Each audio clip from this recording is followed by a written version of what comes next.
hatukuwa tunajua kama ni wahalifu, walikuwa wanatembea. Ile mang'ombe wao zinakuwa barabarani zikuwa, unaona. Sasa wakati walishutia kwanza juu, tukaona hapa tuwezi simama. Sasa ndio si kujiokoa. Wakati tumeenda gari nipeleka zigzag.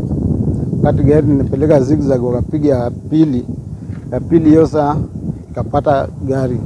Ile ilipata gari ikapiga seat number 7. Seat number 7 nikajeruhi number 6.